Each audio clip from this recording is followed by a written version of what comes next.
Hello, friends, and welcome to the weekly Witness Legislative Wrap-Up episode following the second called special session of the Texas Legislature and before the third called special session, which is scheduled to begin on September 20th.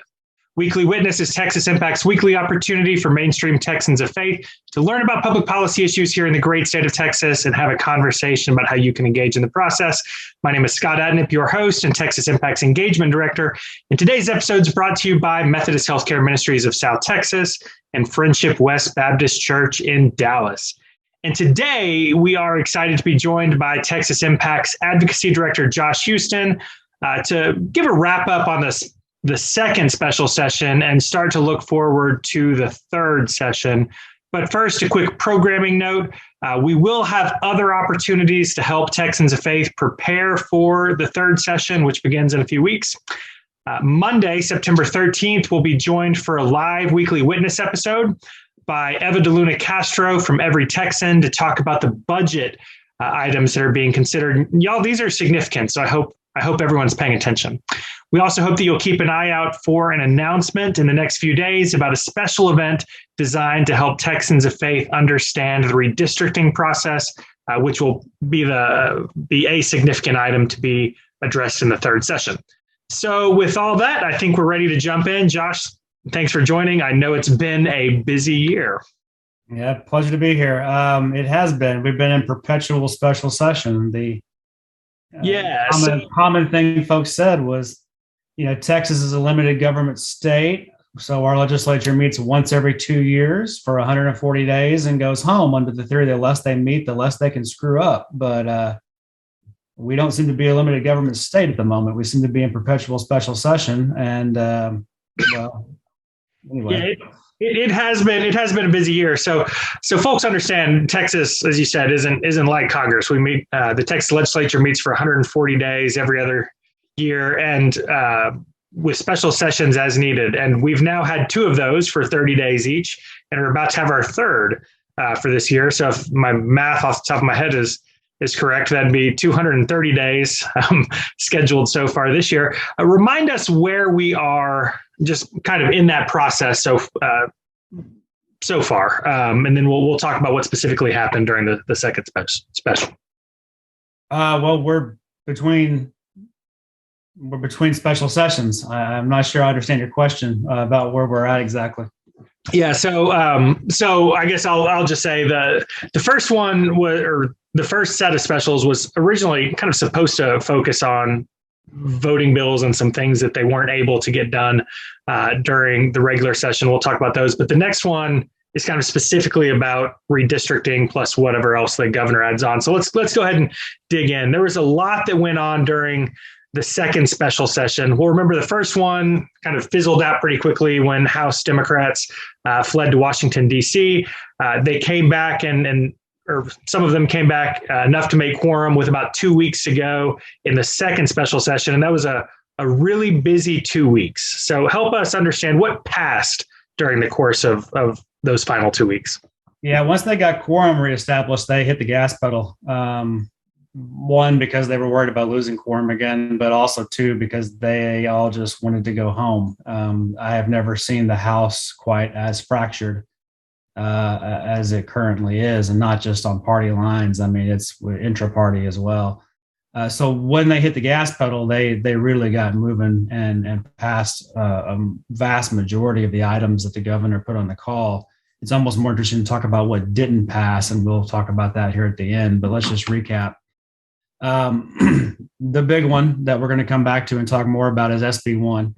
That's the big voter suppression bill. We'll talk about all the ways it empowers partisan poll watchers to disrupt the process. Let's put a bookmark on that and come back. Senate Bill 3 is the critical race theory bill.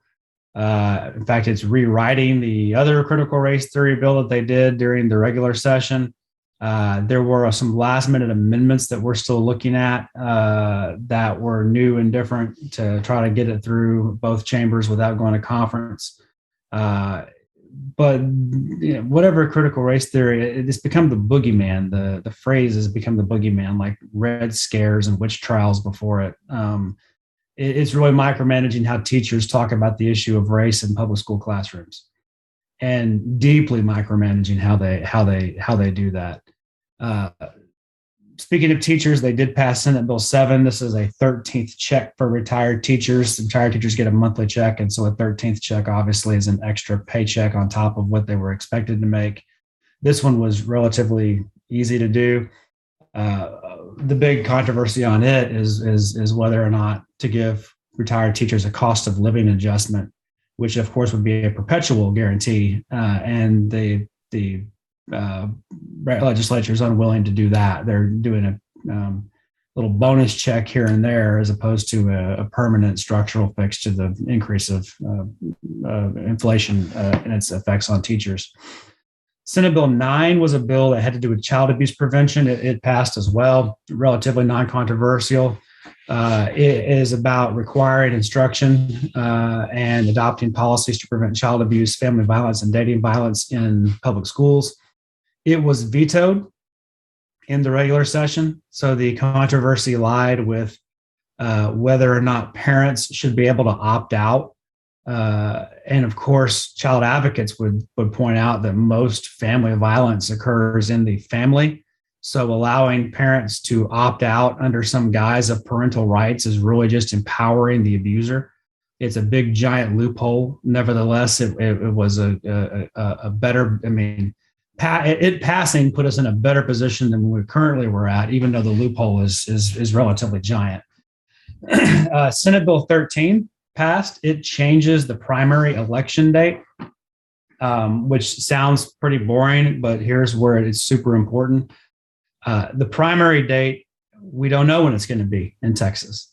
It was by statute going to be in March. But what this bill did is it makes the primary date contingent upon their passage of a redistricting plan in a special session. Here's where that gets really interesting. And Scott, we kind of alluded to it a couple of minutes ago. Article 3, Section 28 of the Texas Constitution says, the legislature shall, at its first regular session after the publication of each United States Census, apportion the state into senatorial and representative districts. That's pretty clear language. It says regular session, not special session. And it says after the publication of each census. And of course, that publication came late. It did not come in April. It came in September. So under the plain language of the Texas Constitution, the redistricting should be pushed off until the 2023 session, which is the 88th legislature. There's a lawsuit on this fact right now. I do not have any inside information on how that'll come out. I have no idea. I'm just a lawyer looking at what the Constitution says, and it says regular session. Nevertheless, here we are coming into a third special session to deal with redistricting. So fascinating. Yeah, it'll be curious to see if that ruling comes down. Is this an unconstitutional special session? Fascinating. Good talk. Something to watch. I assume we'll talk some about that at our redistricting event we'll be doing soon. Yes. So we'll move on to the appropriations bills. Save those to last, but they really were quite contingent upon, often things don't seem related, but they totally are. So we talked about the critical race theory bill. Its passage was really contingent on the passage of these appropriations bills. At the very end of the special session, there was a hostage situation that occurred. We know this, and it always happens, and we always speculate, but we actually can say this in public and know it because it came out in committee with the House Public Education chair pretty much saying this was the deal. So the Senate was holding up the two appropriations bills because the lieutenant governor wanted the critical race theory bill and the trans sports bill to pass. And somewhere a deal got struck for the critical race theory bill to pass with some amendments, and the trans sports bill did not. The two bills that were being held up were the funding for the legislature, yet again. This was the Article 10 funding that the governor line item vetoed after the regular session. And then also in HB 5 were supplemental appropriations for various agencies, including, and a very important one is Child Protective Services.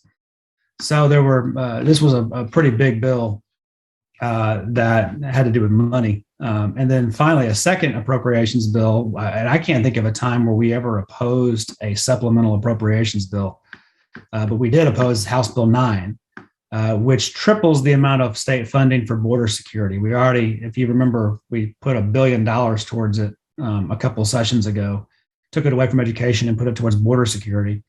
And now we're tripling that amount of money to build a fence along the border and to basically reopen two state prisons that were previously decommissioned, but are now going to be reopened as private prisons.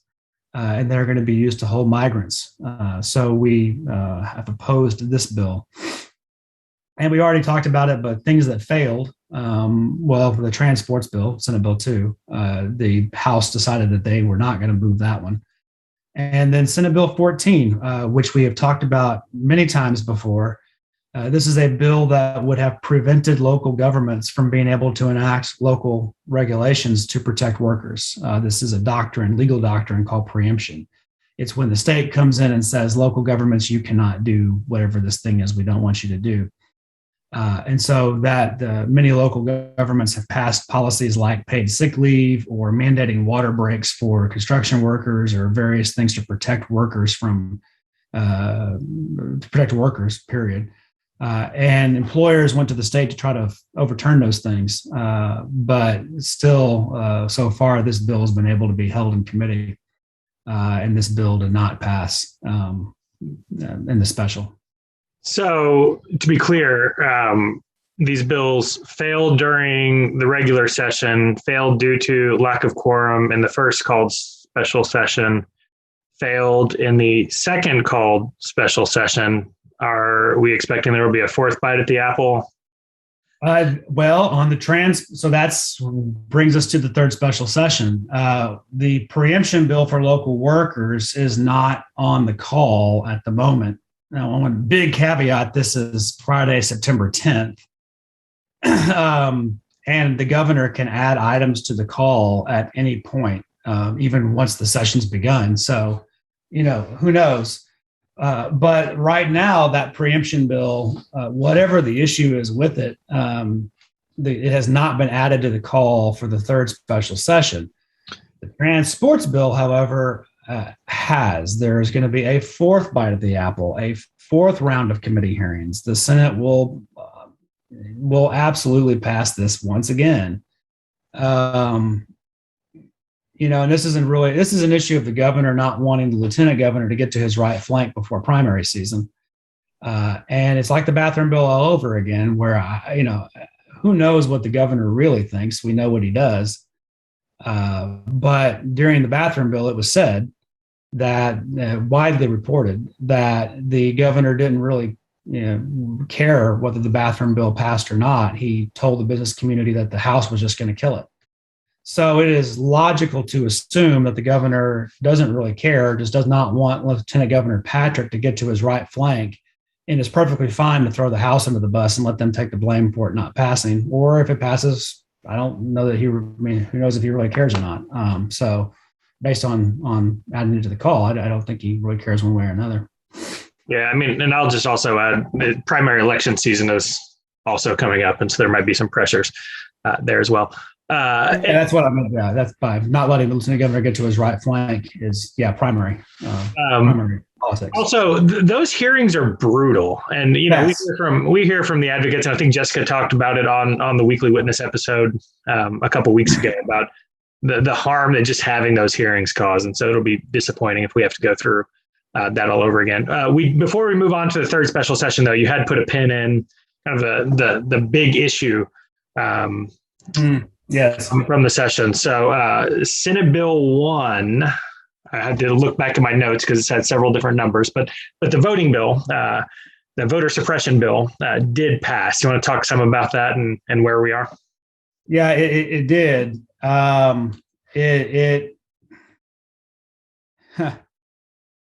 Man, what a saga that bill has been, and it will continue to be. I say that because where we are at is it is now signed into law. The governor signed it into law officially a couple of days ago. I think it was Tuesday, but don't hold me to that day. It may have been Wednesday.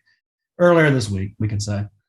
It is now law. It's a very large bill with a number of different provisions, almost all of which are going to be challenged in court. There are at this moment at least 3 separate lawsuits that have been filed. We, Texas Impact, are a plaintiff in one of those 3. We are represented by the Brennan Center for Justice. We filed, along with half a dozen other co-plaintiffs, one of the lawsuits in this, and one of the 3 lawsuits in this, to challenge a number of provisions and it's the first one we've ever done. Frankly, we have done amicus brief advocacy, which is completely different than being a plaintiff. It's that's how big this is, how important it is. It directly affects our membership among many other nonprofits and their memberships and things they do. I would say that top concern for us is getting clarity around the boundaries for election judges and poll watchers. This interplay of these 2 things. Election judges are super important. They're employed by the county. We often ask you to be an election judge. We continue to ask you to be an election judge because it's so super critical. There's 10,000 polling locations in Texas. Each polling location in Texas needs 4 poll workers. That's 40,000 people that help make elections run. If there are not enough poll workers, polls cannot open or they open late. If they do not open, then people have to find a different polling location, and that's a disenfranchisement. If they open late, lines get long. Long lines disenfranchise working folks, people with children and childcare issues as well. And frankly, every time you have a poll watcher get into a big argument with an election judge, that's sidelining the election judge from running the polls, and that means the line backs up while you have an argument with this poll watcher, and that long line disenfranchises as well. So this is a big concern for the right to vote. It's also a big concern because there is such a lack of clarity for the election judge about what that election judge must allow to happen at his or her polling location. And there are now a bunch of criminal penalties associated with ejecting a disruptive poll watcher. Because again, there's ambiguity about when a judge can remove a watcher. Does it have to constitute illegality? Well, there's all sorts of disruptions that fall short of illegality. And then it empowers the poll watchers to sue the election judges if they feel they were wrongly removed. And there's a complete lack of clarity. Obviously, there's the criminal penalties, but then there's the civil suits is what I'm talking about now. And there's a lack of clarity surrounding the scope of those lawsuits, so civil lawsuits against the judges as well. How far can that go and for what? So long story short, if I sound vague and overbroad, it's because the bill is vague and overbroad. That's actually legal doctrine. So stay tuned. We are going to continue, and we still do encourage you to be an election judge. They are absolutely critical. There's nothing about SB1 that prevents there from being an election in 2022. We're going to have an election in 2022. We have to have a smoothly running election in 2022. And if you're super worried about the political zeitgeist of the day, just imagine what happens if we don't have enough election workers, polls don't open, and we have a serious issue administering an election in Texas, and the huge crisis of faith that will create in our body politic. So I don't want anything to scare you away from being an election judge. Dozens of nonprofits are seeking to get this clarified. We have to have a smoothly running election. Go forth and fear not. Try to fear not, but it is certainly bad policy that we are seeking to get clarity around.